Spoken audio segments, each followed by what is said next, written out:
Pessoas que tiveram a vida transformada por Deus. Verdadeiras histórias de conversão rumo à vida. É isso que você encontra aqui no programa 180 Graus, o ponto da virada, que começa agora.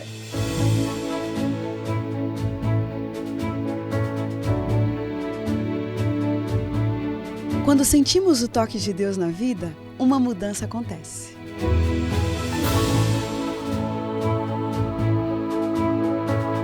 Surge à nossa frente possibilidades de felicidade plena. O toque de Deus restaura, renova, refaz.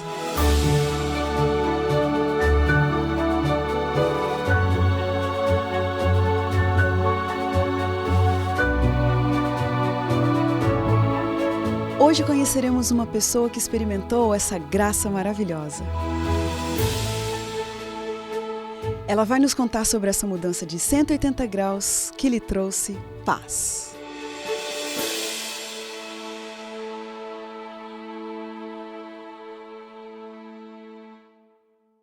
Cristiano Felice Bueno é daquele tipo que conhece de perto os grandes apertos da vida. Logo cedo, presenciou cenas onde seu padrasto, um homem agressivo, que sempre andava armado, batia em sua mãe e intimidava qualquer um que tentasse se intrometer. E ele acabou indo para a rua, que foi a porta aberta para o mundo das drogas. A partir daí, experimentou o que nossa sociedade tem de pior. Esse sabe o que é ser devedor para o mundo do tráfico, o que é escapar miraculosamente da morte, sabe o que é ser viciado em crack, passar Natal e Ano Novo debaixo da ponte, e o que significa ser rejeitado e desacreditado pela família e até por si mesmo. E agora? Como um desempregado, morador de rua, rejeitado e dependente químico vai conseguir mudar de vida? Será que isso é possível para uma pessoa nessas condições? Vamos saber agora, com o nosso convidado de hoje, sobre essa mudança de 180 graus em sua vida. Cristiano, que honra para a gente ter você aqui no nosso programa, com esse testemunho tão forte e poderoso. Muito obrigado por ter aceitado o nosso convite. Se você pudesse dizer pelo que foi marcada a sua infância, o que você diria para a gente? Até os 12 anos de idade, a minha infância era até normal, por causa da minha avó, que era bem apegada comigo. Mas depois da morte dela e com meu padrasto vindo morar para dentro de casa, aí eu já tive uma adolescência bem conturbada. Entendi. Em que sentido que você diz conturbado? O que está por trás desse conturbado? Porque para algumas pessoas pode ser uma coisa simples, para outras mais complicado. Não, conturbada porque dentro da sua própria casa você não tinha diálogo dentro de casa, né? Então, quando a gente chegava dentro de casa da escola, ou depois quando cheguei aos 16 anos comecei a trabalhar e estudar, quando eu chegava eu tinha que ficar direto no quarto. Eu não podia ficar na sala quando o meu padrasto não estava em casa. Na hora que ele chegava, já era para dentro. E vira e mexe tinha discussões entre ele com a minha mãe, então tinha agressão e a gente não podia fazer nada. Então isso daí, fora a parte de contato com a mãe, que a gente não tinha muito diálogo, e isso foi fazendo muita falta na minha adolescência, né? Uhum. Por que você começou a passar mais tempo nas ruas? Porque nas ruas era onde eu tinha mais gente que me dava atenção. Então era junto com os amigos que passava, chegava a sair do trabalho na sexta, voltar só no domingo à noite, né? Virar 2 dias seguidos, de virar em noitada e trabalhar, dali já embalar de novo, porque era onde eu me sentia alegre. Então eu não tinha felicidade de estar dentro de casa. Sua mãe se posicionava com relação a essa sua ausência cada vez mais frequente de casa? Não, nessa parte ela nem tanto. Assim, ela se esforçava muito para dar uma boa educação, mas o lado afetivo já não tinha muito, né? Então eu ficava fora, o importante era se eu voltasse para casa, né? Então, entendi. do resto eu passava assim finais de semana Você sempre era fora. livre para fazer o que você quisesse? Tinha algumas limitações de início, mas depois dos meus 14 anos era assim, chegava a passar o final de semana de sábado para domingo fora, e depois dos meus 16 anos que eu comecei a trabalhar, aí era uma emendada assim de sexta até domingo, só voltava à noite para descansar para o outro dia. Você em algum momento colocou a palavra gente dando a entender que você tinha mais irmãos. Tem mais irmãos? Tenho. Tenho mais um, agora é 2 por parte de mãe e mais 4 por parte de pai. Tá. Né? Nesse período em que você era adolescente, vocês moravam em quantos ali na sua casa? Não, morava eu e a minha mãe, meu padrasto, a minha tia Rosana, a minha prima Josi e o meu irmão Rony. Tá. Então a gente era em 5. Você disse, né, desse carinho que você teve da sua avó, esse período de infância que você passou com ela. E com relação à questão da educação religiosa, você teve esses princípios cristãos? Não, dentro de casa não, mas eu tinha uma senhora chamava Dona Dora, a gente chamava ela. Então, vira e mexe, ela me levava para uma igreja que eu não sei qual o nome da denominação, da onde que era, mas foi onde aprendi o primeiro versículo, que é João 3,16. É mesmo? Né? Então, era ela que levava. Tanto Era é uma que, vizinha? não, morava próximo na divisa de Diadema. Eu morava na cidade de Ademar, e aí dava mais ou menos uns 4, 5 quilômetros que dava com a divisa com Diadema. Mas ela se interessava em vir, você era criança, né?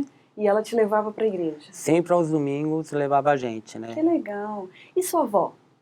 A minha avó ela era bem católica, né? Mas depois ela teve câncer.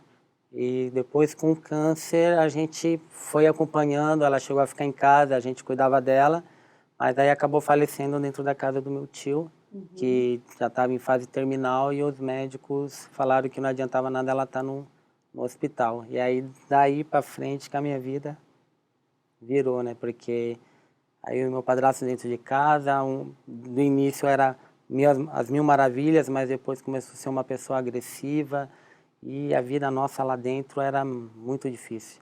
Como que você descobriu esse mundo das drogas?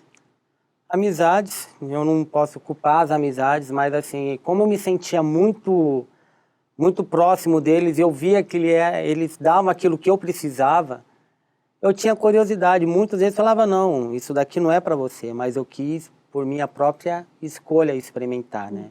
E aí começou com a maconha, depois da maconha foi subindo o degrau para cocaína, até chegar no ápice que foi do crack. Agora, essa é uma história triste, né? Você, quando olhava para você, nesse período de adolescência, juventude, você fazia um balanço da sua vida, quais os sentimentos que eram sempre constantes ali? Um pouco eu tinha, era um pouco de revolta, porque eu não cresci muito assim com meu pai. Né? Ele me viu até perto da faixa dos 12 anos. Foi mais ou menos quando a minha avó faleceu. Né? Falo vó, mas é bisavó, é que ela que criou. Mas depois dos 12 anos, perdeu o contato. Né? Eu só fui ver o contato com ele de novo quando eu já estava com 17 anos. E eles supriam, eles me escutavam, a gente sempre estava junto, se metia em fria, mas todo mundo era junto ali. E isso me fazia bem, porque era o que eu precisava ter dentro de casa que eu não tinha. Então isso foi... Quando você olhava para você, ali inserido dentro desse mundo das drogas, né? Eu imagino que quando a pessoa chega no nível do crack, fica uma situação bem complicada, né?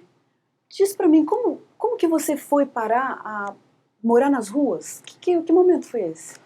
Bom, eu tive um período que a minha mãe me botou para a rua, e aí eu fui morar numa favela. Eu tive o problema e ela não estava conseguindo lidar, e aí ele falou que era para botar para fora e ela acabou botando. Aí eu fui morar com uma tia minha dentro da favela, mas lá dentro estava onde tinha tudo, e isso foi corroendo. Aí eu fui morar um tempo com meu pai, fiquei uns 3 períodos que eu consegui ficar um pouco sem a droga. Mas ainda não era o suficiente porque não era uma libertação. Porque eu sempre depois acabava voltando para a bebida, da bebida voltava para a cocaína e quando eu ia ver já estava de novo. Então, esse período de você morar nas ruas, ele aconteceu várias vezes na sua vida? 2 períodos. 2 períodos. Né? Um período foi em 98, né, entre 97 e 98, e o outro período que eu tive foi agora, antes do meu batismo. Então, entre esse período, eu imagino o seguinte, para um ser humano, né, que nasce com essas necessidades básicas, a todos nós, o fato de chegar a morar nas ruas é quase uma derrota, né, na vida. Você se vê ali desacreditado, olha para essa sociedade que gira a 1000 por hora e você se vê meio sem alternativas. Fala um pouquinho pra gente da sua autoestima nesse período. Como que você se olhava, como que você se via nesse período? Foi um período onde que eu não me valorizava. Eu estava numa situação que para mim tanto faz se eu existisse ou não. Então era uma época que eu me afastava de todos, foi uma época que eu me afastei de todos, porque eu sabia que eu não ia ter o apoio. E eu não pensava em mim, eu não pensava naquelas pessoas que eu amava, eu pensava naquele momento, só que eu não tinha forças para sair da situação. Então eu usava o crack como um recurso para mim poder me distanciar dos problemas que eu estava vivenciando. Uhum. O que que você achava que sua família pensava de você? Quando você foi parar nas ruas, o que que você achava que eles comentavam de você? Eles só esperavam a notícia da minha morte. Olha, chegou nesse ponto, Chegou. totalmente desacreditado. Cristiano, nesse período em que você até comentou no bloco anterior que você teve a oportunidade de frequentar algumas igrejas, né? Você deve ter pensado que talvez ir a uma igreja fosse uma solução, fosse abrir uma porta para você, mas que noção que você tinha de Deus? Você acreditava que Deus poderia transformar totalmente a sua vida? De coração eu não acreditava, né? Então quando eu ia muitas vezes na igreja era mais emoção do que razão. Não tinha aquela dosagem do conhecimento, mais aquilo que você realmente você quer buscar. Então isso daí eu não tinha, né? Eu não tinha uma estrutura também para isso, né? Uhum. O que eu procurava só era arrumar algum lugar para poder se segurar, para ver se eu parava de cair. Entendi, né? entendi. Você citou de 2 períodos em que você jogou tudo pro ar e foi morar nas ruas. Nesse segundo período em que você desistiu de tudo mais uma vez, o que que você pensava quando você pensava em Deus? Pensava que era a única pessoa que poderia olhar para mim e me dar uma chance de me recuperar, de dar uma chance de eu dar uma reviravolta na minha vida, era só ele. Então quer dizer que mesmo tendo abandonado sua família, mesmo tendo abandonado todas as alternativas, né, nas quais você podia se apegar, então quer dizer que você ainda continuava achando que Deus era uma alternativa? Continuava achando. Uhum. E o que aconteceu na sua vida? O que você poderia dizer pra gente que foi o ponto da virada na sua vida?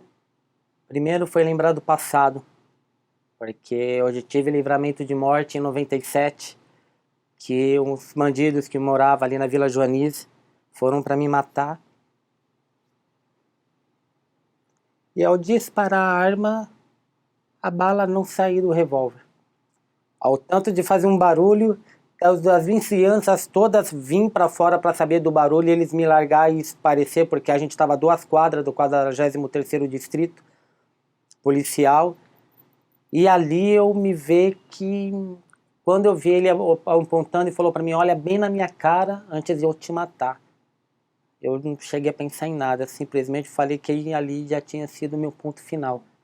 E ali não aconteceu, que foi subsequente, eu não tinha o conhecimento de Deus e saber o livramento dele. Foi quando eu passei o Natal e o Ano Novo usando droga debaixo da ponte da Washington Luiz. E quando eu fiquei na rua em Itupeva, né, perto de onde eu moro hoje, de Jundiaí, eu ficar na rua e depois de um tempo de um pastor chamado Dair, era de uma igreja pentecostal, ele abriu um cômodo para mim e ali eu fiquei um tempo.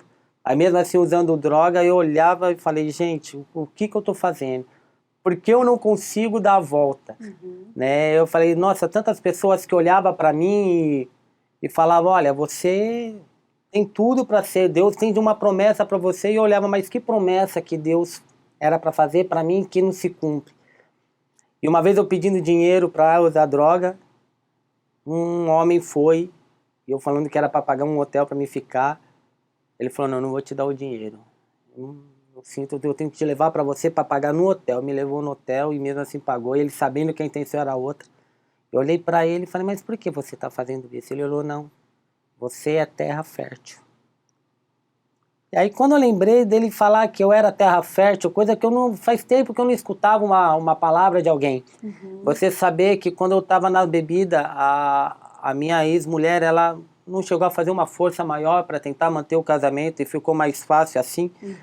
E eu ver que as pessoas que diziam que me amavam simplesmente não lutavam por mim, simplesmente deixava para fora. Quando ele disse isso para você? Foi onde eu comecei a refletir. Porque sempre Deus colocava pessoas que eu nunca conhecia, eu nunca vi na vida e foi entrando no meu caminho. Antes de eu estar morando, né, nessa parte da rua, eu fiquei numa clínica de recuperação, mas não adiantou. Saí de lá 3 meses, eu voltei para as drogas. E aí foi nesse ponto que aí eu comecei a procurar serviço, mas eu estava com um corpo muito debilitado. Aí eu cheguei para Jundiaí, que meu pai não me queria dentro da casa dele de jeito nenhum. E aí a Letúcia, né, que é como se fosse a minha segunda mãe, quando ele não estava, eu ia procurar serviço, eu ia lá, ela me dava comida. Mas o tempo que eu fiquei sem comida era tão grande que eu comia, passava a questão de 2 horas, eu tinha que colocar a comida para fora porque doía. De tanta dor, porque eu já estava mais de 3 meses sem comer, era só água ou bolacha, dependendo muitas vezes de misericórdia dos outros, e quando eu conseguia o dinheiro eu só pensava em usar a droga. Então isso foi corroendo o meu corpo, muito. Fiquei muito debilitado. E eu pensava, mas como que eu vou arrumar e... Mas essa que era a sua madrasta, né? Ela te encaminhou para Deus? Ela e a Átima, a Neuza, que esse ano faleceu, e os irmãos da igreja do Jardim Nogueira, sempre oraram por mim. Sempre intercediam por mim. Muitas vezes a Letúcia nem acreditava que eu poderia estar do jeito que eu estou hoje, mas nunca deixou de orar. E quando eu fui para procurar serviço em Jundiaí, ela abriu as portas quando meu pai não estava, para mim poder se alimentar. E aí foi quando meu pai tinha se batizado na igreja e eu fui para participar. E aí começou a mudança dentro da minha vida, porque ele se batizou. Falei, pai, dá para mim ficar na sua casa? Não. É o meu batismo, você pode ficar. E aí eu não tinha trabalho. Aí o que a Letúcia falou? Fausto, tá precisando de alguém? Coloca ele para trabalhar com você em São Paulo. E aí eu fui trabalhar com ele, passar a semana com ele em São Paulo, dormindo na casa dele e trabalhando em São Paulo. Foi quando teve a semana de conferência do pastor Raimundo Gonçalves. Uma semana de pregações. E foi ali que começou. No do meu pai eu senti uma coisa diferente. Eu vi o batismo dele e falei, por que eu tô desse lado e eu tô vendo até o meu pai que não cria tanto se batizando, né? E aí teve essa semana de oração, eu fui tendo, e quando chegou na quarta-feira eu me decidi para o batismo, que eu falei, não, se é para mudar, eu tenho que mudar pelo certo, porque eu já conhecia Deus, eu já conhecia a igreja, e eu falei, não, eu tenho que começar aqui. Aí eu chamei o pastor João Batista, falei, pastor, eu quero me batizar, só que antes ele foi consultar a Letúcia. E a Letúcia titubeou que ela ia falar que não era para permitir que eu me batizasse. Mas aí ela falou, não, o desejo é dele, então ele que se batiza, porque no início tanto ela como meu pai, eles pensavam que eu estava me batizando só para mim ter um apoio, para mim não estar mais no lugar onde eu estava. Sim. Mas aí foi o ponto inicial que eu consegui dar, foi o início da volta por cima. Agora eu quero saber por que esse batismo foi diferente, porque você já tinha frequentado outras igrejas, você já tinha passado, né, por outras experiências religiosas, e alguém de repente pode estar pensando, isso daí foi mais uma válvula de escape para esse rapaz, ele não teve encontro com Deus nada, e daqui a pouco ele vai procurar uma outra igreja. O que teve de diferente nesse encontro? Olha, a gente sabe que milagre a gente não explica, a gente só vive ele. Mas quando eu me batizei, foi uma coisa diferente. Eu senti diferença na mudança. E quando eu já saí, eu recebi muitas críticas, porque o meu pai, qualquer coisinha, olha, você tá nas drogas de novo. Eu era muito monitorado, então eu era desacreditado pela minha família. Mas Deus, a partir do batismo, ele começou a mover na minha vida. Porque o meu pai não queria que eu ficasse em casa. E aí a Letúcia, ela falou, olha, eu não sei o que vai dar. Porque eu fui na casa onde eu estava desse Odaí para levar o dinheiro, só que ele já tinha falado não. Não aceito mais você aqui. E aí eu peguei, voltei e falei, e agora? Ela falou, você confia em mim? Eu falei, confia, então. Porque ela tinha falado para o meu pai, já que você não quer ele aqui, então vai falar você, eu não vou falar.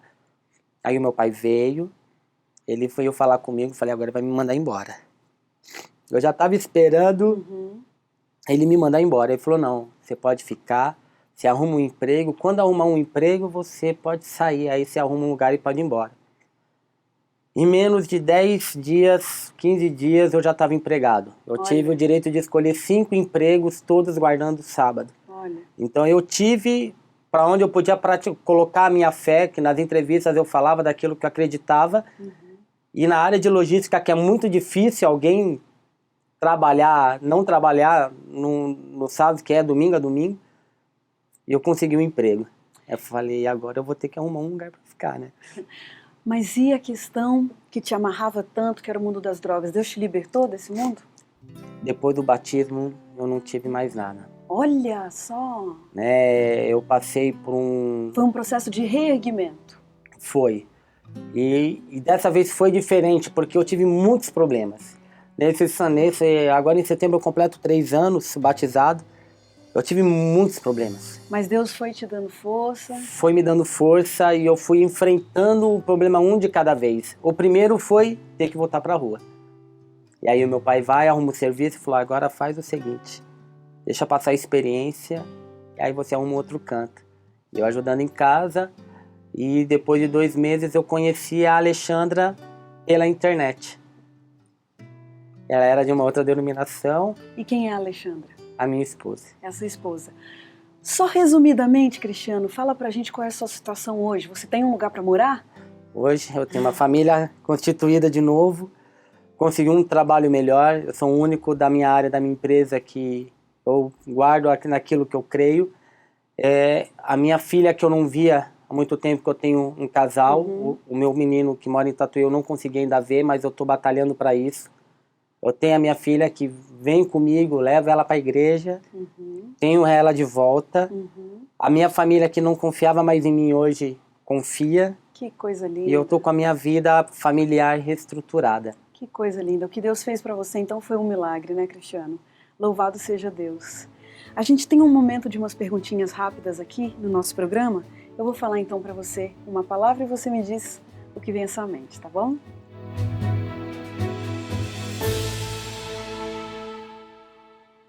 Deus. Tudo. Beleza. Minha família. Sofrimento. Foi minha vida. Felicidade. Estar com Deus. Dinheiro. Não é tudo na vida. Perdão. Aprendi a perdoar. Uma grande lição. Que nós temos sempre uma escolha. Um privilégio. Deus está ao lado de Deus e ter me concedido ter o que eu tenho hoje. Um pedido. Um pedido.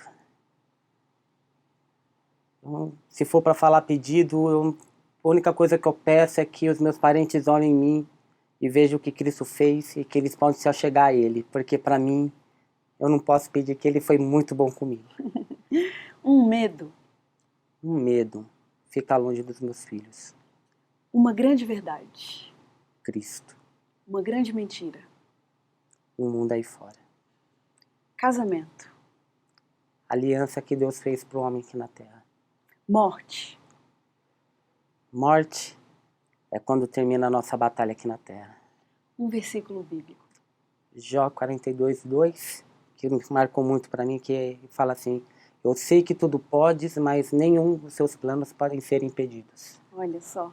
E o plano que Deus tinha para você era um plano lindo, né, Cristiano?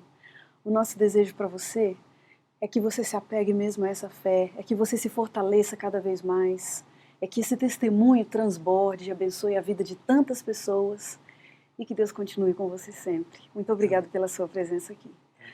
E a gente termina o programa 180 Graus, o Ponto da Virada, feliz por esse testemunho tão lindo. E como diz o texto bíblico, era preciso que nos regozijássemos e nos alegrássemos, porque esse teu irmão estava morto e reviveu, estava perdido e foi achado. Um grande abraço para você, obrigado pela sua companhia, até a próxima semana.